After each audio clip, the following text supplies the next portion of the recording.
All right, good evening. Welcome to the Tuesday, February 8, 2022 Urbandale City Council meeting, and I'll call the meeting to order and ask the clerk to take roll call, please. Blake? Here. Kroll? Here. Carberry Montgomery? Here. Obrecht? Here. McBurney? Here. Thank you. All right, please stand as you're able for the Pledge of Allegiance. I pledge allegiance to the flag of the United States of America and to the republic for which it stands, one nation, under God, indivisible, with liberty and justice for all.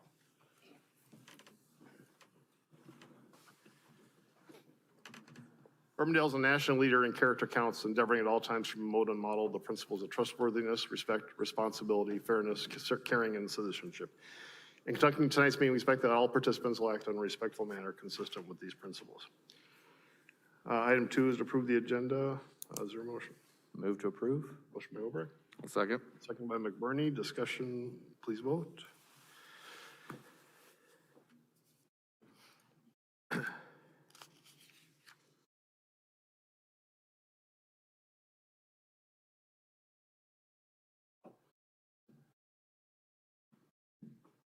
right, that passes. Item 3 is Citizens Forum. This is the opportunity to speak on something that's not a part of tonight's regular agenda, and I believe yes, sir, if you would please come to the podium and give your name and address for the record, I'll recognize you. You may take off your mask while you're speaking too. You need, is it on? There's a button there. You need a. There you go. How about this? I won't sing. Mask on while I talk? You can, yes, you can. Okay. No, you can take it off while you talk. Okay. Thank you, Mr. Mayor. City Council members, I appreciate the opportunity to address you all. My name is Mark Reitz. I live at 4842 65th in Urbandale, obviously. To give you an idea where this house is at, where I reside, it's about 4 blocks west of Bennigan's off Sutton Road. All right. With that being said, I've got a handout I think you've all got. I'll go through the bullet points here, which you can all follow along with me, okay? The City of Urbandale owns about 42 acres of timber next to our property. To give you an idea where this is at, if you're heading east on I-80, about the time you get to the Merle Hay exit, if you look to the south, you'll see timber there. That's the timber that we're going to be discussing here tonight. Again, it's about 42 acres. There is a ravine that runs through this property. I cannot tell you exactly when Urbandale took this property over, but it's been many years ago. So with that being said, we'll go to why I'm here. About 10 months ago, our 5-pound Yorkie was killed by a coyote. We contacted the city on what we should do about this. We had to go through a couple of processes to find out who we should be talking to. We finally ended up at the Parks and Rec Department, all right? After our dog was killed, we went ahead and we had our neighbors who are sitting behind us over there, they hired a trapper to see if they could capture some of these coyotes that are running loose in our timber. The city told our neighbors that they needed to take the traps out, so the traps were removed. After that, we personally put a flyer together that we distributed on our street to our neighbors saying, hey, y'all better watch out because there's some coyotes running around here. So if you got pets or whatever, keep an eye on them because obviously they're aggressive, all right? After we did this, we also went across the ravine where our other neighbors are, which are about maybe 100, 150 yards behind our property, which again is through the timber. And we gave those people flyers also. We put them on their doorsteps. With this, we were receiving numerous responses because we had our name and numbers on our flyers, and people were contacting us saying, well, we got the same problem over here. What we have is they see coyotes running through their yards and their backyards, jumping their chain link fences. With that, we went ahead and we put together our own signage to trails throughout this timber saying, keep an eye on your pets, keep them on a leash, just be aware that there's some coyotes out here running around, all right? As we go down here on my list here again, the City of Urbandale then came out and they put their permanent signs on our signs that we have put out through these trails, warning the people about the coyotes. After, I don't know, a few months later, the city came out with a more permanent signage that they put on the wooden stakes that we had on our original signage. In the spring of 2021, the city did allow a trapper to go in that was hired by the City of Urbandale. This trapper, he did in fact trap 2 coyotes. But it was shortly after that, we ran into April and May where it was mushroom season. So the city of Urbandale told the trapper to get his traps out of there because there was going to be mushroom hunters into this wooded area. Throughout the fall, the traps were never replaced. Throughout the fall, the wooden signs that I had put out were disappearing.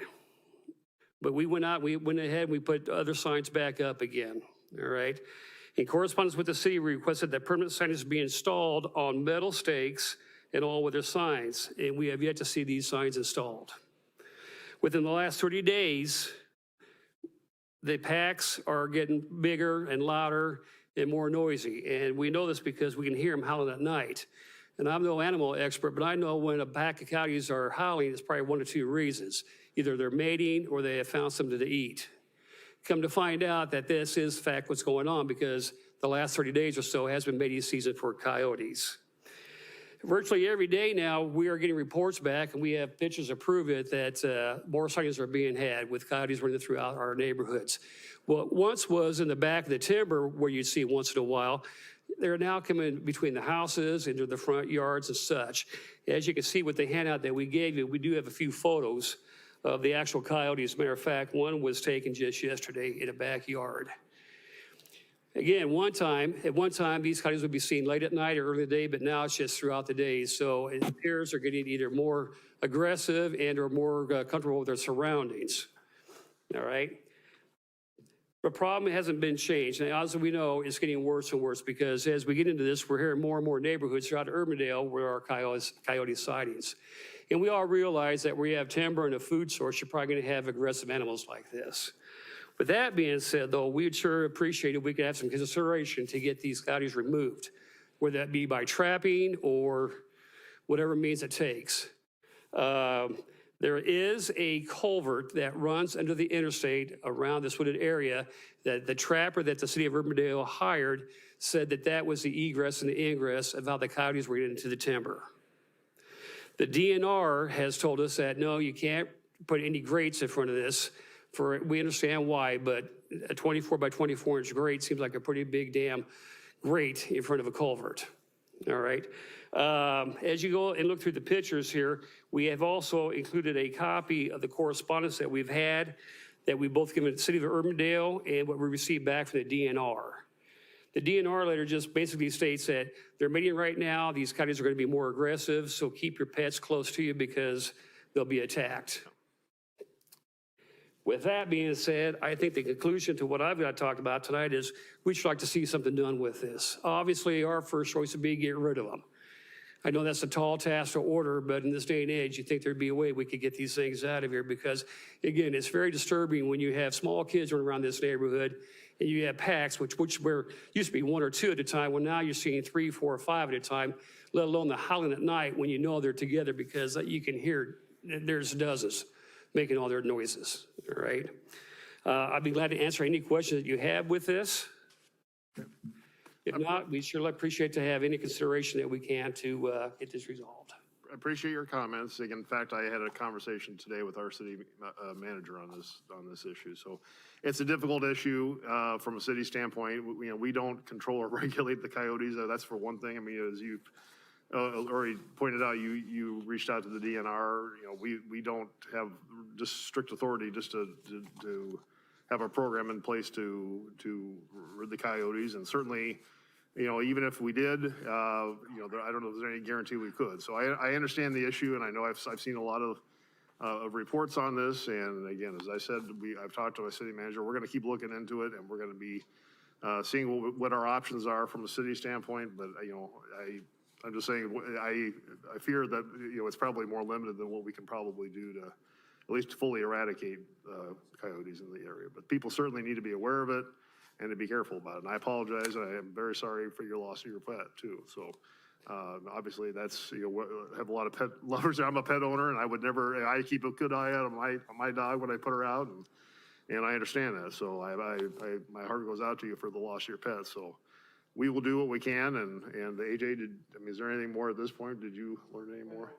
Jan is here. She's been working predominantly with Mr. Reese and with the DNR on this, and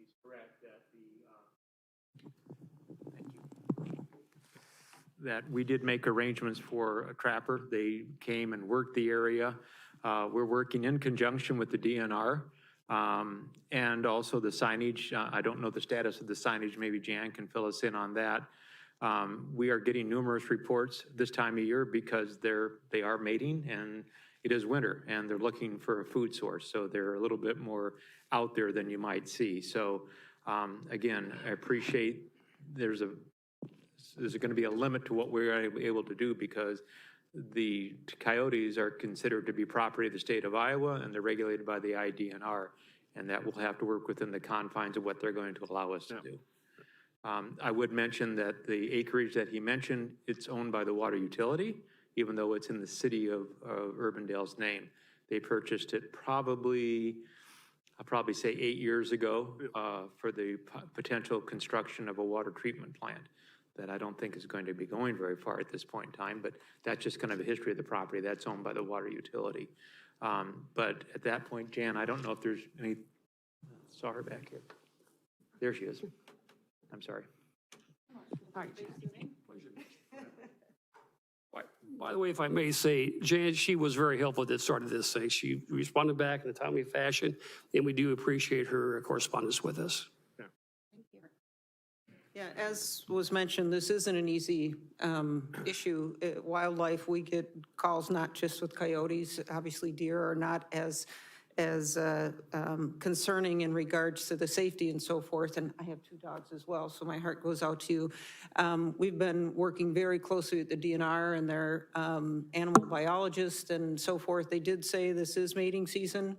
I actually just talked with a resident who lives next to Dunlop Park today, and he saw 3 to 5 coyotes in that area as well, and they have a den right across from where the railroad tracks are. So the balance is, and the DNR had mentioned as well, is if you take, you can take some out and trap them, but it's not to say other more aggressive coyotes could replace them. So it's a balancing act, and we certainly want to continue to work with you any way we can, but when you trap, then you also have a safety concern of public walking. It's parkland and it's a Dunlop Park or this area, then you have a safety concern of walking into the traps as well. Yep. So anytime when it became an aggressive, when coyotes were aggressive, that is when we initiated the trapping.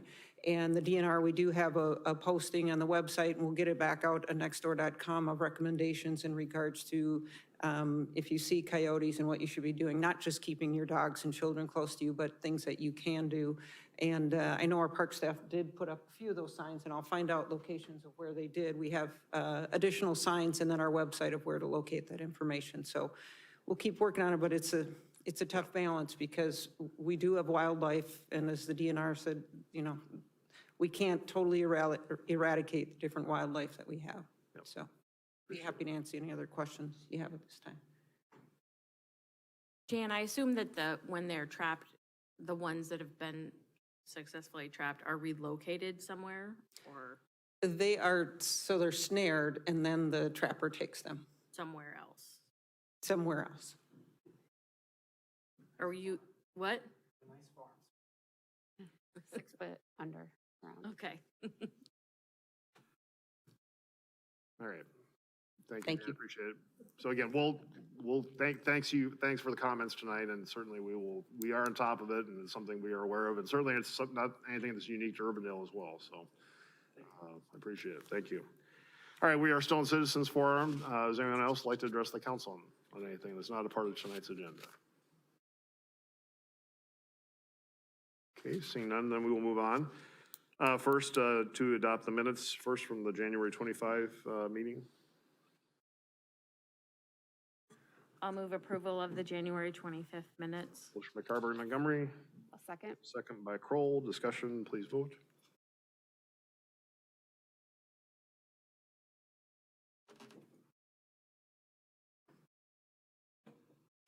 That passes. Then from the January 29 work session, I'll move approval. motion by Carberry Montgomery, I'll second. second by McBurney. Discussion, please vote.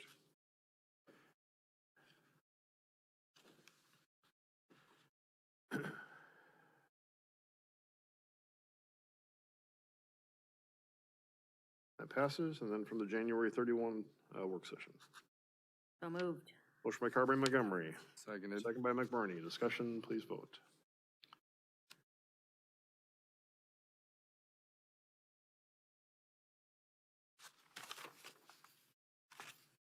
That passes. All right, thank you. That moves us to the consent agenda. There are 11 items for approval.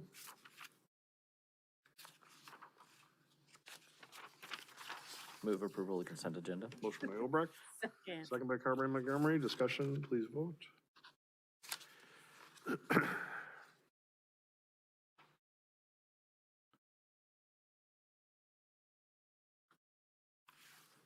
And that passes.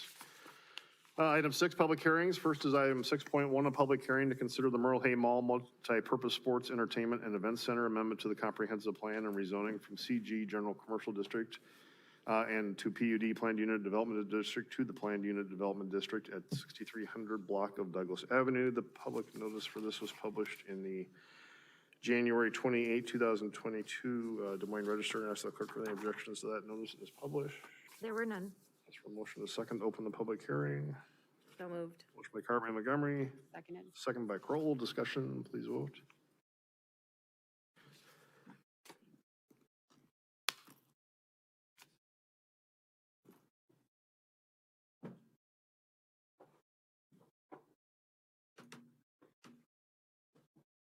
All right, that passes. And then introducing this is our Community Development Director, Steve Franklin. Steve? Thank you, Mayor. Good evening, all. This item is associated with the approximately 22 and a half acres of the Merle Hay Mall campus that's on the Urbandale side of the line. And obviously affiliated with the redevelopment of the entire property associated with the relocation of Kohl's, and on the Urbandale side of the line, the Buccaneer Arena. There's lots of moving parts to this, have been for a while. You've been hearing about bits and pieces of it here and there. And so this particular piece of it is pretty important, and this is the rezoning of the property from CG, which is our middle tier commercial district, to a PUD, to make sure that the uses that are contemplated are going to be permitted uses. So this is really kind of a high level exercise. There will be a forthcoming site plan where we can get into quite a bit of detail. There's a little bit of detail, a couple things I'll mention tonight for you, but again, this is really just the rezoning, pretty straightforward exercise to make sure that those uses are going to be permitted uses. And obviously you know that the key points of that redevelopment are the event center and the arena and the ice that will go with that, the hockey training and competition center and the sheets that will go with that as well. And then a future phase, excuse me, to the north of the property is going to be a mall campus hotel. So, and that will all happen over a period of time. PUD documents, if you looked at that, they're generally pretty broad. There are a couple of things we went a little bit deeper into with this one just because they're so different. One would be the signage. And you can see I've got on the screen here for reference the 4 elevations.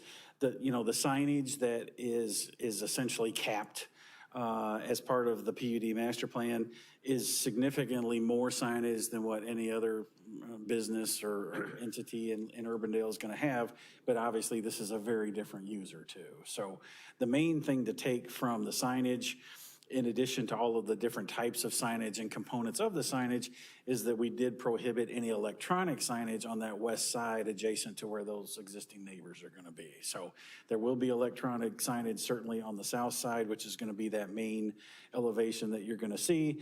They were far enough into the design of the signage that we felt like, capping these numbers based on what Icon, the architect, had put together here was going to be sufficient, and they're in agreement with that. So the other thing I would mention is the open space component of everything. And again, you might have noticed that we capped it at 10%.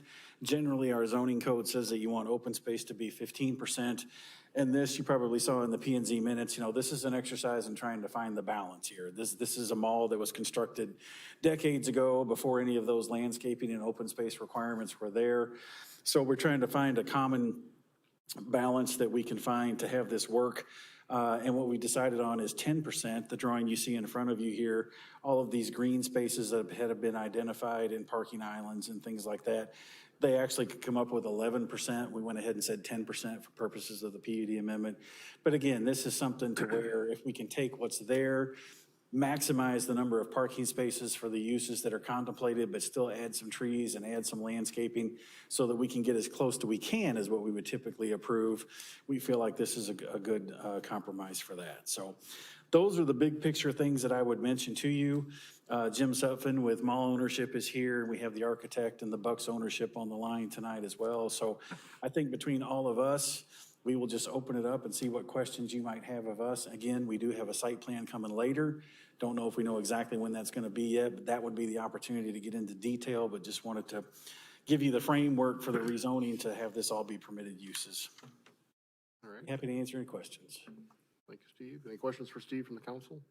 I was just wondering about this fence line there between the mall and the neighborhood. It's pretty shabby. Yep. Is that going to be redone? It is. Spoke with Liz Holland when she was here for the P&Z public hearing, and that brick or stone wall actually that's been there for a long time, there's parts of it that are starting to crumble. They are, I think, as soon as this summer maybe, Jim, looking at replacing that with something that's going to be more permanent and will look a lot better. And that'll be at the expense of the project, not the homeowners? Correct. Okay, great. Back to the signage question, I guess. The programmable signs, be one of our first for Urbandale to have those. Is there any sort of a cap on how bright those signs can be? Any lumens recommendation or anything that way? We have not gotten into that level of detail at this point. Maddie, I don't know to what extent you might want to address that as far as the signage. That's probably a conversation we'll have as we get closer to site plan approval, but what are your thoughts on that, Maddie, if you want to introduce yourself and answer that? Hi, everyone. Matty Roynoa. Can you hear me fine? Yes. Yes. Okay.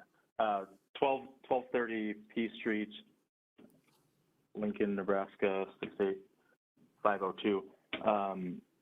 Yeah, happy to answer that question here, Steve. What we would typically do on a installation like this is we would, limit the change of content to, I think 8 seconds per slide, and then all the LED cabinets are dimmable, where we can control directly at the source what the overall output would be. So to your point, Steve, I think we haven't quite identified what that threshold is yet, but more than happy to dig into those details as we progress into the site plan. But I think that kind of gives you a broad sense that we're able to control the flexibility of that, and we'll meet whatever the requirements are that we agree upon. Yeah, just, traffic driving by on Douglas, you don't want to blind them at midnight with a really bright sign. So I'm sure there's a metric out there in all the fun books somewhere. We'll continue to discuss that with ICON as we move into the site plan process, and we can give you some more information on that when we get to site plan. We have a couple in place already in the city. I mean, don't we? We do, yeah. Bob Brown and Living History. Bob Brown has one along the interstate there, and then Living History has one too. Yeah, and I don't know, one of the things we could do is go back and look at the sign permits that we issued for those two signs and see if that's information that was part of the permit or not. But regardless of that, this is going to be a more fine-tuned type of thing here, and happy to discuss that with ICON and bring you some additional information. He cut out right when he said how many seconds or that it would rotate. We actually, I think he mentioned 8 seconds. We actually put some criteria, if you look in the PUD master plan, and we did the same thing for those two existing signs that we have about how long the sign should be on, and then there's a certain period of time that it needs to go dark before another one can come up, so that there's no flashing or scrolling or anything like that going on.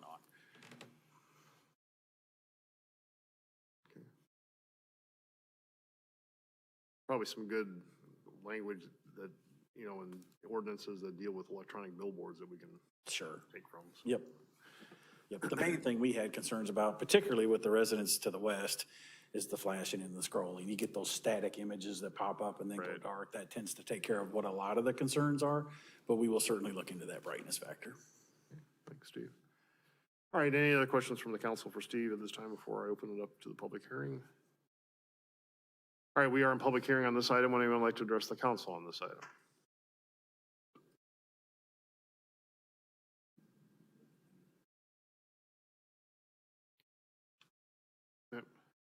Yep. Ma'am, did you want to address the council? Yeah, but I'm so sorry. This is my first time. No, that's fine. Come on up. Just if you could just give your name and address for the record, and you have the floor. Thank you for having me, and my name is Naila Kaitaz, which I live on 64th Street, Okay? right by the Coles area. Okay. And I came here because I have big problem because of that fence that she just addressed to that. Since wall broke and those riots start, we had to call police almost every week to come over there. They will cross through our yard. They will fight with us. They wanna, I don't know, the people who cross there is very rude. And of course, if somebody stop you, and I live there since 2004, I think. I own that and I pay taxes and everything. And when I stop and say, okay, you can't cross on my yard, they wanna fight, of course. I blow off too, but I don't have right. So I called Merle Mall and I left the messages. I went there. I said, if it's your responsibility to fix it, you guys have to fix that. I tried to call here once and they said, it's Des Moines, we can't do anything. So the biggest problem for me is the wall. Okay. And they have to solve that. The people is crossing. I don't have any privacy, even my kids or my husband. They even knock on our car doors. We installed the lights, the cameras, but, and I'm so sorry to jump like this, but I like to address this. It's a big problem. This is your opportunity to address this, since it's something we need to hear, so. Yeah. If they open, I live on the corner 64th and Air Lane. If they open that road, if they cross on the road, I don't care. Okay. But I do care if they are behind my garage or my house and they just walk, it's like their own. Okay. It's scary. And I don't want to live there, be scared. And I don't want to move because we love the place, we remodel and everything. So I don't know, does anybody else have a problem? But I do. Okay, well, appreciate your comments. Thank you, And Mayor. again, as you heard, the mall is required to repair the fence, so we will make sure that's done as part of the process. And it's been going for so long, and even I went there and the lady told me they will fix it. I tried to call, very rude answering, but people of the mall, they should talk a little bit nicer. Even I apologize about my language and I said, okay, please, it's about the fence. I don't have money to go ahead and now dig and put the wall through the, I don't know. It was there, and if they need to fix it, they have to. And I am happy that they're gonna do something around there. Maybe it's gonna bring more money and everything to the city and even Des Moines and Urbandale, but still we need our privacy. And it's very hard to see always somebody walking, knocking on your door. You never know what's gonna happen. Understood. I am so sorry again, and thank you so much. Thank you for your comments. You're welcome. Thank Thank you. you. Thank you. Is there anyone else that'd like to address the council on this item? All right, seeing none, then I'll ask for a motion to close the public hearing. I move to close the public hearing. Motion by Kroll, second by Carberry Montgomery. Discussion, please vote.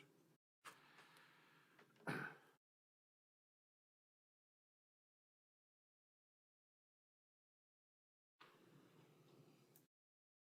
that passes. We have two items for consideration.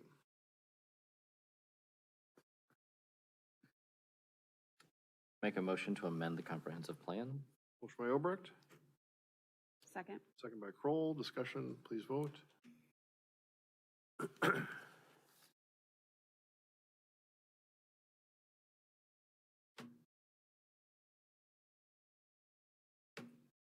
That item passes. And make a motion to approve the first reading of ordinance 2022-04. Motion by Obrecht, Second. second by Carberry Montgomery. Discussion, please vote.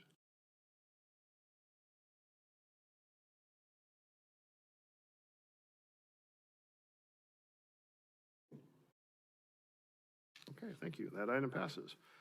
All right, thank you, everyone. This is another next step in an exciting process. And again, a lot of work to do, but appreciate everybody's involvement. So thank you, everybody. All right, moving on then, item 6.2 is to consider a public hearing and the consideration of bids for the Aurora Avenue, 104th Street, Sutton Drive, and 100th Street widening. The public notice for this was published in the January 22, 2022 Des Moines Register, and ask the clerk for any objections to that notice as published. There were none.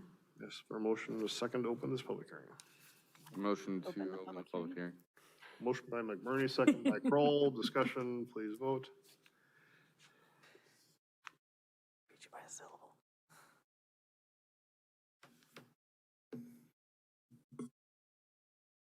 All right, thank you. And opening this up is our Director of Engineering and Public Works, John Larson. John? Good evening, Mayor, members of the council. This is probably the longest project title we've put on one of our projects, but it is the Aurora Avenue, 104th Street, Sutton Drive, 100th Street widening project, our bid tabulation. It was on last Wednesday, February 2nd. We received bids on the project. We received 5 bids for this project. We're recommending the low bid from Alliance Construction Group in the amount of $2,644,445.38. Their bid was approximately $242,000 or 8.4% below our engineer's estimate. One thing I do want to point out, it's great that this was below our estimate, but just for a little context, when we did the Waterford Road project from 142nd Street to 156th Street, our paving cost was just a little under $46 a square yard. And then the average of everybody that put in a bid was average $52 a square yard. This project, where it's not the exact same cross-section, but Alliance's bid was $71 a square yard, and the average was $78 a square yard. So again, it's great. We came in under budget. I think that helped the fact that Alliance's main office is right next to the project. So they didn't want somebody else working by their office. But just kind of pointing out is, you know, when we talk about some other bids, we're seeing some prices going up, and letting you know, just for instance, the paving on, it seems like it's gone up quite a bit. And that was just a year ago that the Waterford was? Correct, that was just last year, yep. So again, just kind of, hopefully we have, you know, we have a lot of other bids coming up over the next few weeks, and then the Meredith and 170th will be in March, and then our 128th Street reconstruction is in April. So again, just kind of, hopefully we get good bids, but just kind of pointing out, we're seeing some of the unit costs going up. So with this project though, it's anticipated to be done by November 8th. It is the 37-foot wide cross section, so we'll have 2 12-foot lanes and then a center 2-way left turn lane. It's 9-inch concrete pavement. We'll have a 10-foot concrete bike trail on the east side of the road and a 5-foot sidewalk on the west. So here's just kind of showing you the typical section that will have the 3 lanes with a trail on the east and a sidewalk on the west. Then I wanted to kind of run through just kind of the staging a little bit on how this project will work. Up here, I guess north is to the right. There's Northwest Urbandale Drive, so it goes from Aurora to 104th to Sutton, on 100th up to Plum Drive. So it's set up in really 4 stages, and then there'll be some interim stages where here we need to keep the roadway open, or the driveway open for the soccer softball complex. So that'll be done half at a time, so we still provide access to the fields. And the same kind of thing up north of Meredith Drive. This will be done half at a time, whereas we do have a connection on the east side to come out. This area through here is private streets where this is public, so we need to stage this so they're not using that private street.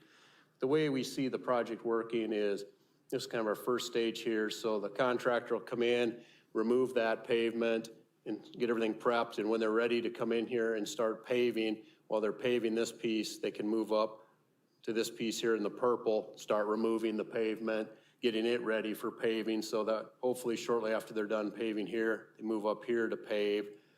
And again, after they've got things ready for paving, then they'll drop down here and remove the pavement. That way we can kind of efficiently keep moving along on the project.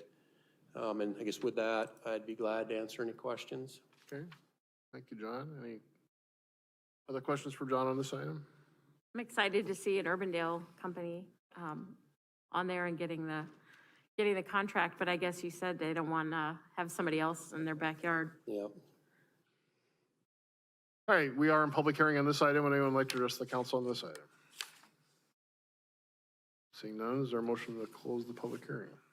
I move to close the public hearing. By Carmen Montgomery, second by Obrecht. Discussion, please vote.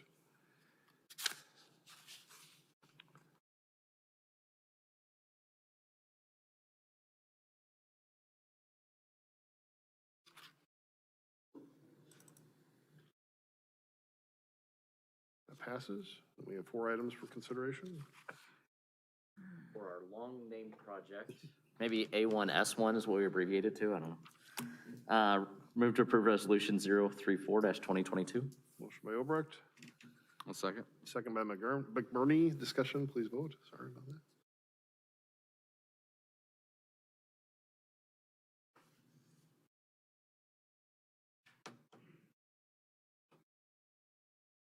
That passes. Then move for approval of resolution 034-2022. Motion by Obrecht, Second. second by Kroll. Discussion, please vote.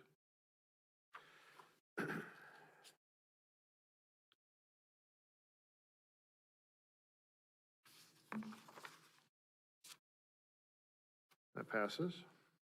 Move approval of resolution 36-2022. Motion by Obrecht, I'll second. second by McBurney. Discussion, please vote.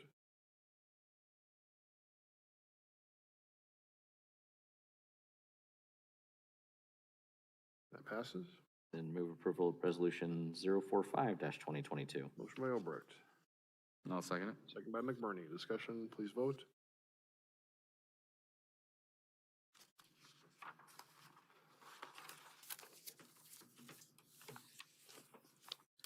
And that passes. All right, thank you. Item 6.3 is a public hearing and consideration of bids for the 2022 PCC Patch Program Phase 1. The public notice for this was published in the January 22, 2022 Des Moines Register. Ask are there any objections to that notice as published? There were none. Ask for a motion, a second open public hearing. Motion to open public hearing. Motion by McBurney, Second. second by Carberry Montgomery, I'm sorry. To me. Discussion, please vote.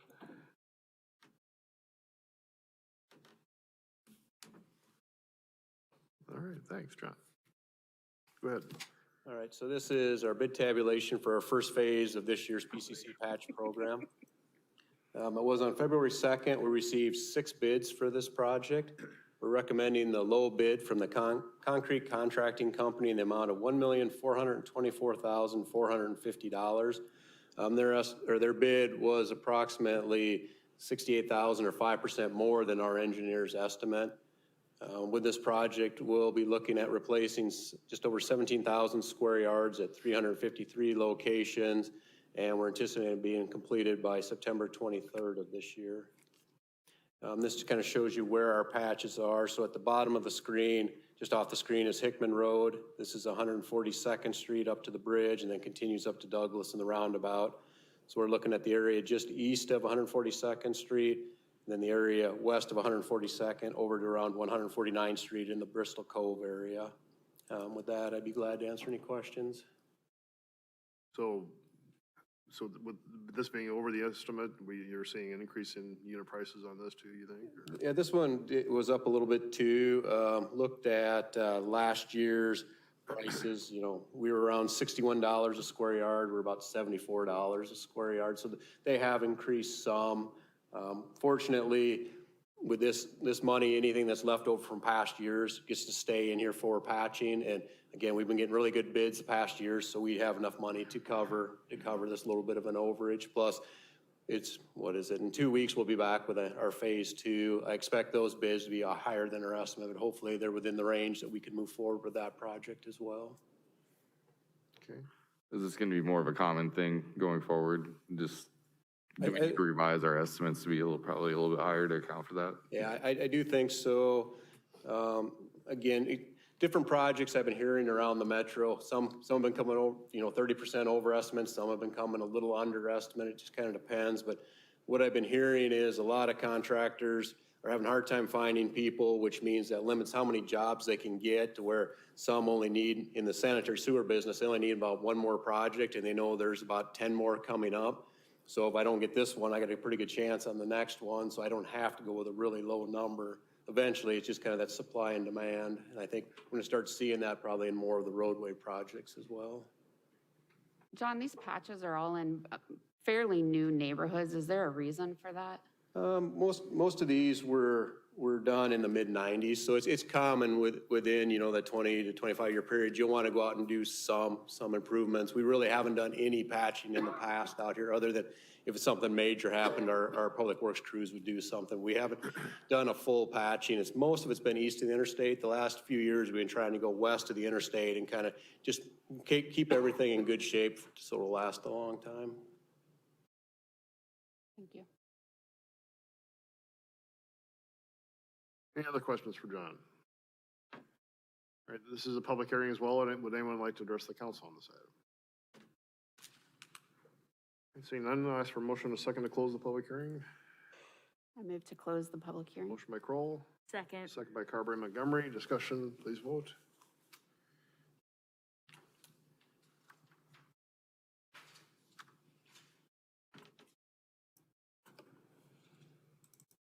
That passes. Then we have 3 items for consideration. Motion to approve resolution 037-2022. Motion by McBurney, Second. second by Kroll. Discussion, please vote.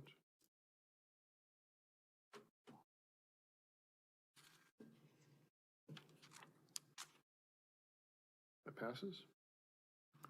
Motion to approve resolution 038-2022. Motion by McBurney, Second. second by Kroll. Discussion, please vote.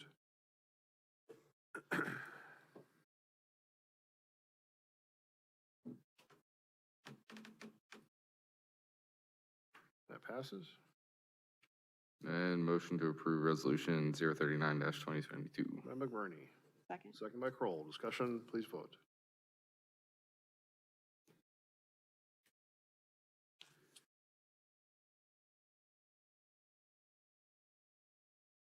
And that passes. All right, moving on to item 6.4 is a public hearing and consideration of bids for the, maybe we should change the name of this, but the Coyote Ridge Trail Phase 2.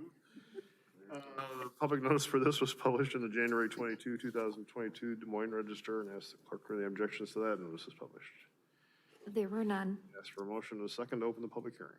I move to open the public hearing. Motion by Kroll, Second. second by Carberry Montgomery. Discussion, please vote.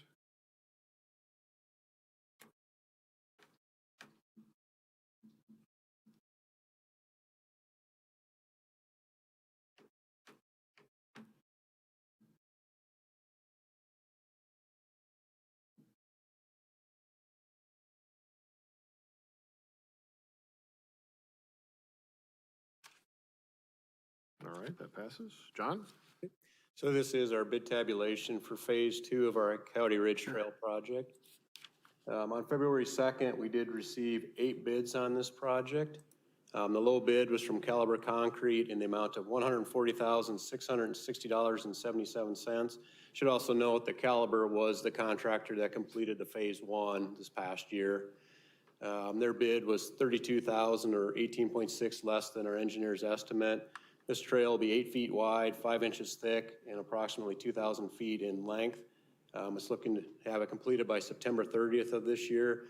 On this one, I saw on the prices, what's interesting, their bid for their paving was almost the same as what it was last year. So again, I think we got pretty good bids on this project.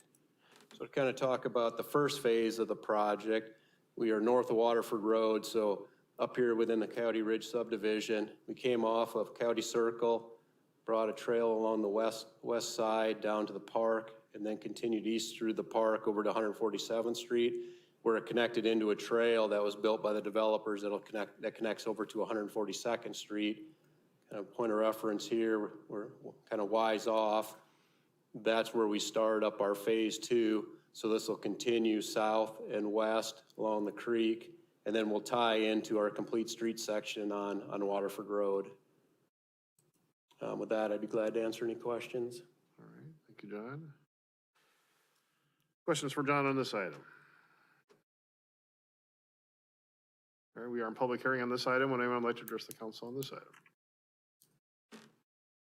Okay, I'll ask for a motion and a second to close the public hearing. I move to close the public hearing. Motion by Kroll, Second. second by Carberry Montgomery. Discussion, please vote.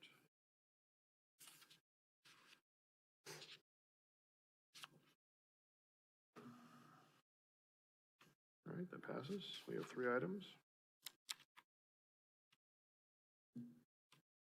Move to approve resolution 040-2022. Motion by Obrecht, Second it. second by McBurney. Discussion, please vote.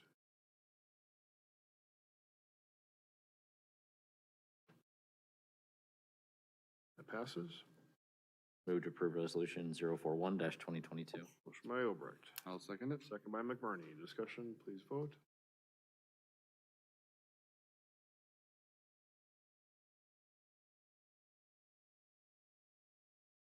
That passes. And then move resolution 042-2022. Motion by Obrecht, I'll second that. second by McBurney. Discussion, please vote.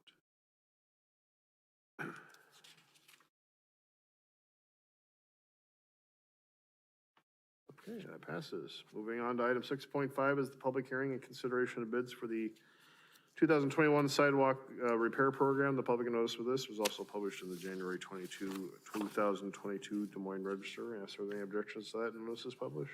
There were none. Ask for a motion to second over the public hearing. I'll move to open the public hearing. Motion by Carby and Montgomery, I'll second it. second by McBurney. Discussion, please vote.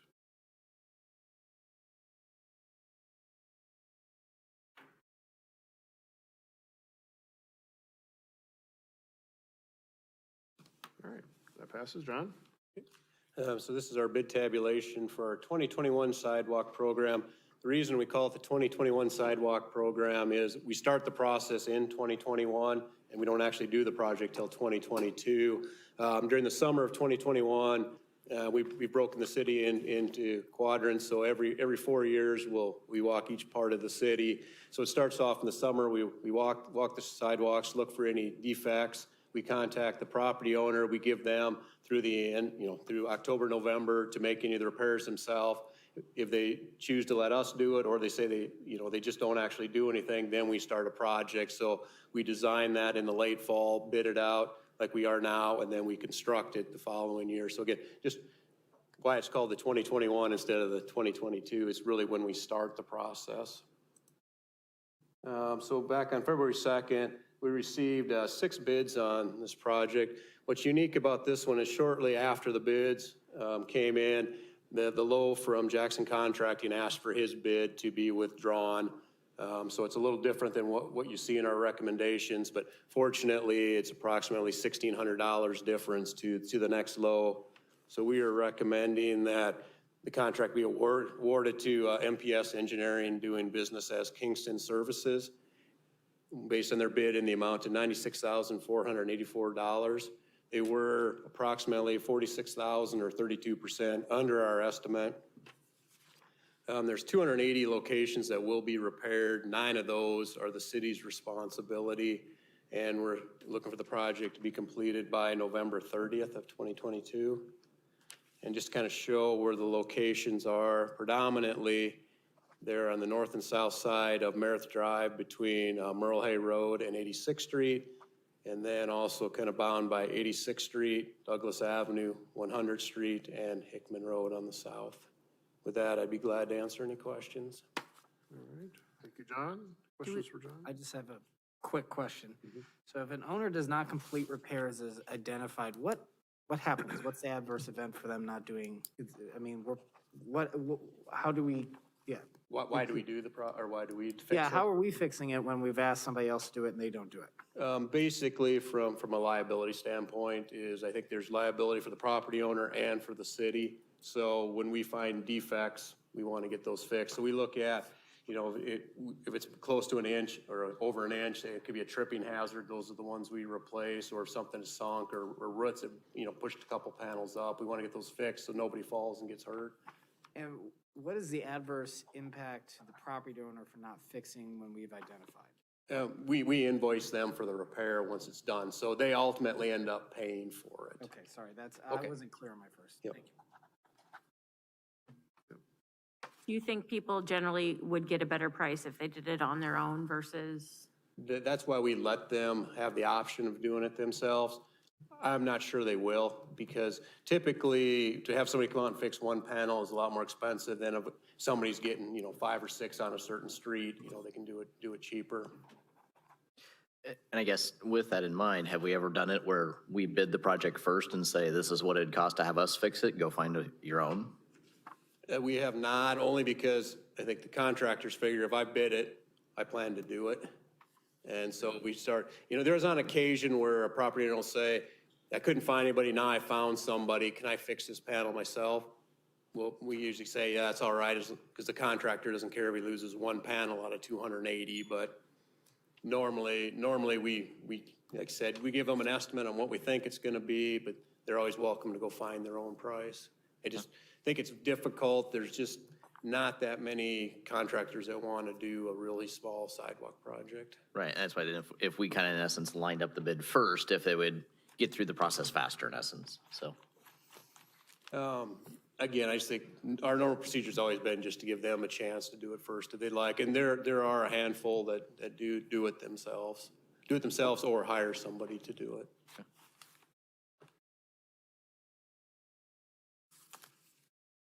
All right, we are in public hearing on this item. Would anyone like to address the council on this item?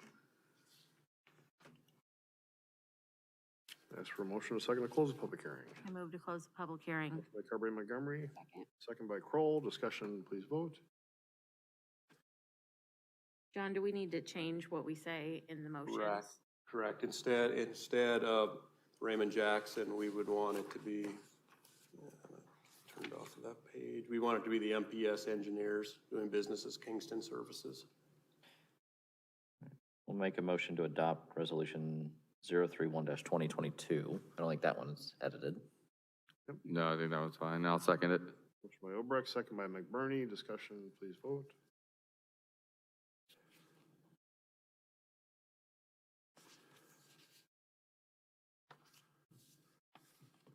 That passes.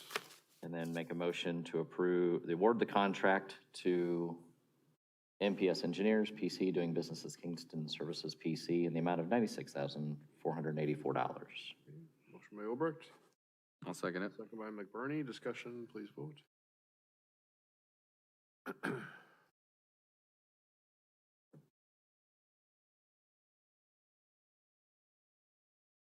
That passes.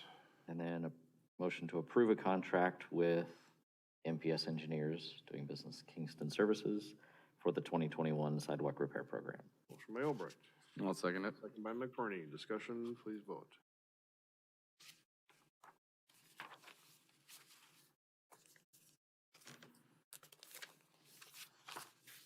And that passes. All right, item 6.6 is a public hearing and consideration of bids for the 2022 storm sewer intake program. The public notice for this was also published in the January 2022 Des Moines Register, and ask the clerk any objections to that notice is published. There were none. Ask for motion to second to open this public hearing. Move to open the public hearing. Motion by Obrecht. Second. Second by Carberry Montgomery. Discussion, please vote.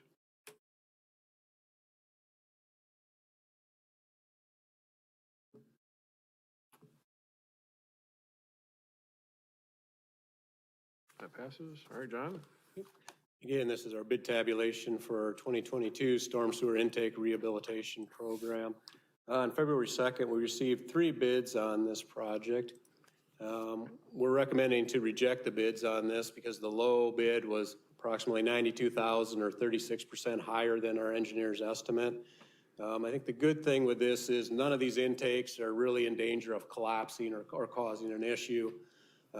We do have approximately, I think it's 5 of them that overlap between our patching phase 1 and our phase 2 patching program.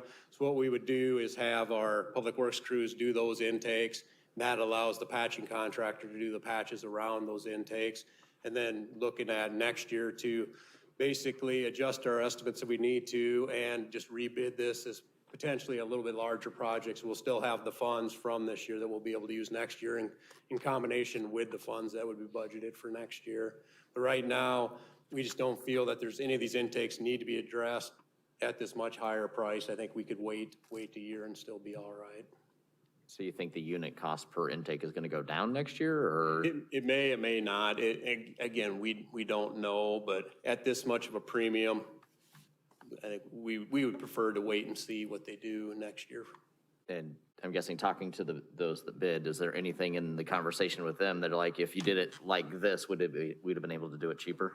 Just things I've been hearing, actually, it's just the steel costs with the intakes. And normally we get more than the 3 bids. So again, I think it's just a lack of contractors having the available time to do things as well. Was there any particular place that we're looking at replacing these intakes? Like any? Yeah, I can show you. So there we here go. is Thank kind of you. the locations of where they were proposed. So again, we with our public works crews go and evaluate the intakes on a kind of a 4-year cycle and then make out a plan on ones that could be replaced. Some of the older ones are block ones where just the blocks have slid a little bit where we want to do it, or some of the newer concrete ones. It's not common, but sometimes you'll get a big crack will develop in one of the walls, so we just want to ultimately replace that. So how many of these are we gonna be able to do on our own? So there's 2 different things. We do several intakes separate from this program with our public works crews. There's only about 5 of these that they'll actually do that we intended to do for a contractor. So basically, there's only so many our crews can do. We just do this to supplement their work. And where are those? I think was Bridget's question. Sorry, what's that? Where are those? Oh, You know? yeah, that I'm not sure. I don't have that list handy tonight.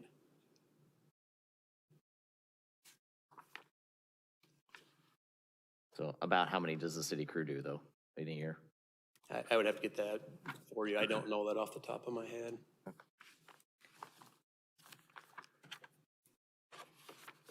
All right, we are in public hearing on this item. Would anyone like to address the council on this item? Seeing none, is there a motion to close the public hearing? Move to close the public hearing? By Obrecht, Second. second by Kroll. Discussion, please vote.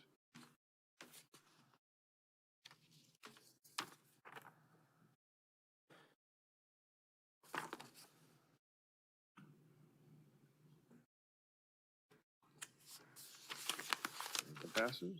We have 2 items for consideration. And then I guess quick clarification on that, because the first one, we're accepting specifications for a project we're denying. So do we need the first resolution? Okay. Because it's still setting forth the specs for the project. Okay. But we're denying it this point. So. Move resolution 043-2022.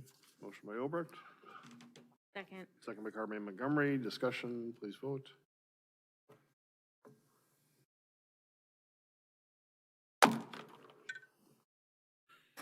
Wow, Sorry. that passes. Move resolution 044-2022. Motion by Obrecht, I don't even need the gavel to make a lot of noise. Second it. second by McBurney. Discussion, please vote.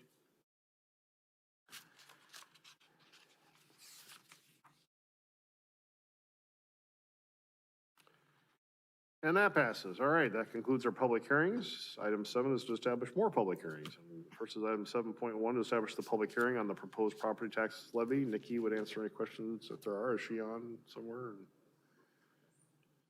Nikki, did you have anything to add?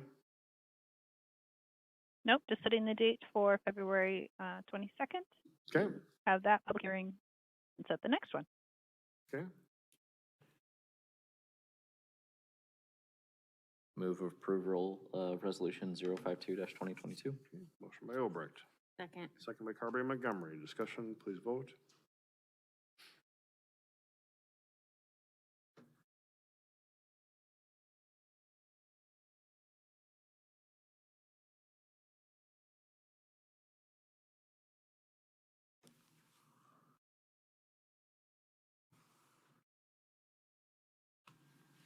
That passes, all right. Item 7.2 is to establish the public hearing for the general obligation bond series 2022. Again, Nikki would answer any questions if there are. There are 3 items for consideration. I move resolution 050-2022. Motion by Kroll, I'll second it. second by McBurney. Discussion, please vote.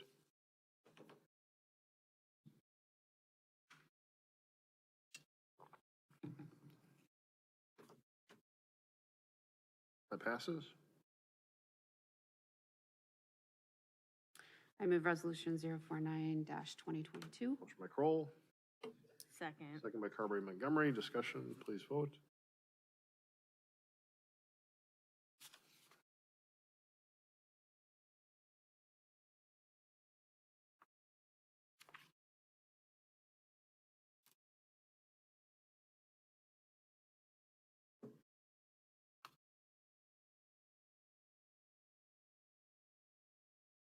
passes. And I move resolution 051-2022. Motion by Kroll, Second. second by Carmen Montgomery. Discussion, please vote.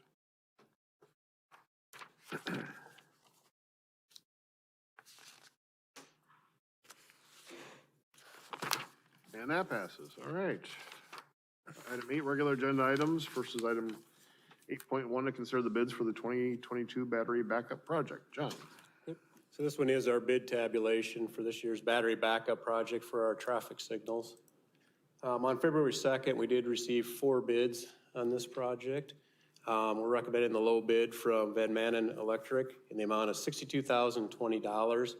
Their bid was $6,020, or approximately 11% more than our engineer's estimate.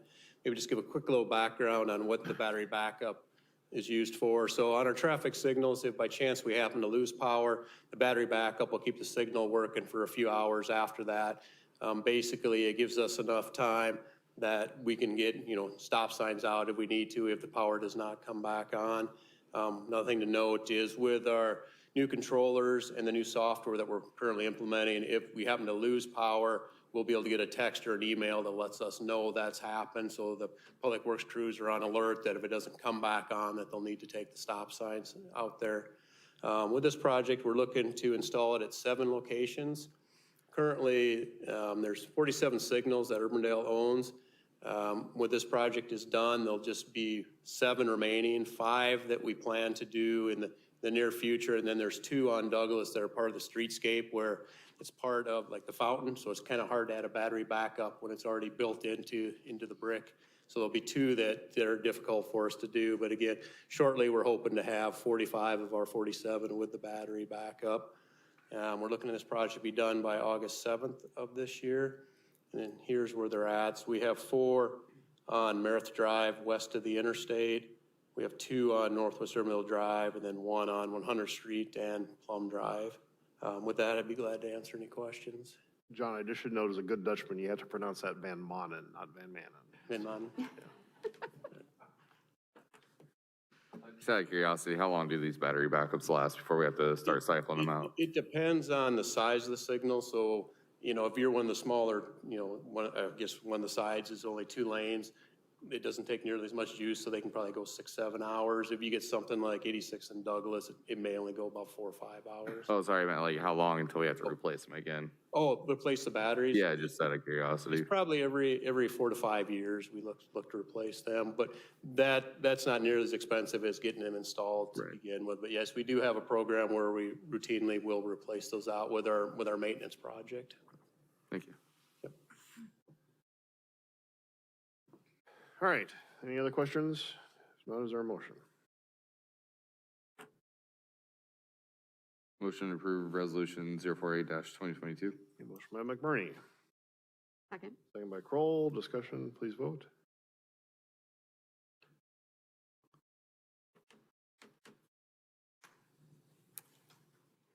That passes. Item 8.2 is consider the engineering services agreement for the Merle Hay Reinvestment District stormwater improvements. John, answer any questions if there are.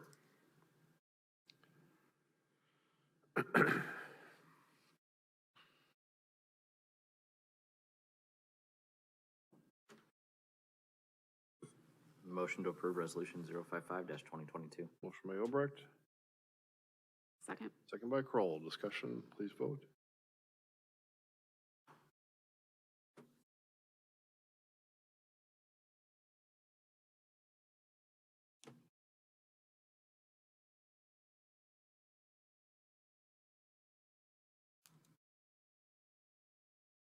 That passes.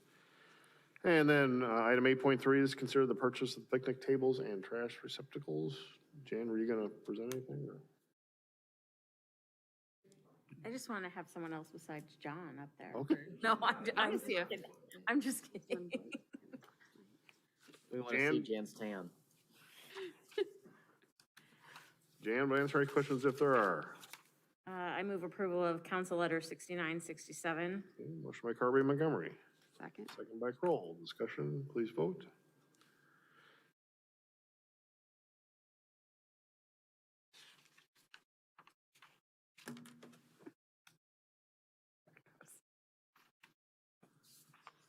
All right, that passes. Thank you. That takes us to the end of our regular agenda. Not very glamorous things, but certainly very important things every year that we have to deal with. So thanks for helping us get through this, and that establishes a lot of our work program for this year. So with that is item 9, Mayor and Council items. Adam? I was going to talk about coyotes, but that already got taken care of, so Okay. we'll move on. Yeah, we're gonna, as we discussed earlier, we will obviously be looking at that further, and but it's somewhat limited, I think, as far as what we can as a city accomplish, so. But we will certainly do what we can, and we will certainly also I think Derek and I are gonna work on an education piece to put out as well for later this week too, for our residents, so. Yeah, next door is where I saw a lot of it, you know, all the way through Clive, West Des Moines, Urbandale, so we're not alone at this. Absolutely. Absolutely. I kind of wish they would take care of some of the deer population issue, but I don't think we can be as lucky that the two take care of each other, Right, so. right, Might help our feral cat issue. that's right. Amy? Just noticing that the sun is out, the weather is warm, take advantage of it. Get outside, get some vitamin D. Absolutely. Bridget? I got nothing tonight. Make something up. Matt? Yes, please move down. While I was not able to attend due to drill this weekend, the Bravo Gala went off this weekend. From what I've heard, it was a wonderful success. So that's just my one update from the Bravo. Other than that, there's still a lot of bills coming at us up at the Capitol, and it's a rapid pace up there, but next week is the first funnel, so hopefully a lot of them disappear. That's all I got. Hope so too. Thanks, Matt. Larry? The only thing I have is I met with the VFW because, as most of you know, I am a veteran and part of the VFW, and they'll be looking to bring some items to the council. So I'm interested to work with them and find out what it is that they're looking for help on. So yeah, that's about it. Okay. All right, this is just a follow up on the DC, the partnership trip. I know Adam has indicated interest in going, so, and I will, so we do have one more spot slotted in the budget, so I know, Bridget, I know you're out. Matt, you're up in the air. Larry, I don't know. Yeah, I'm good. You're good, okay. And Amy, you're probably out then? Yeah. So Larry, if you want to get in, coordinate with, so it'd be Larry and Adam and myself then. So if you want to coordinate in getting your information into AJ, then that will be the, yeah. We'll send information out to both of you. They have informational packages they'd like you to fill in. Basic information, we'll get those out to you so we can get registered. The registrations we get put in, and then all the invoices.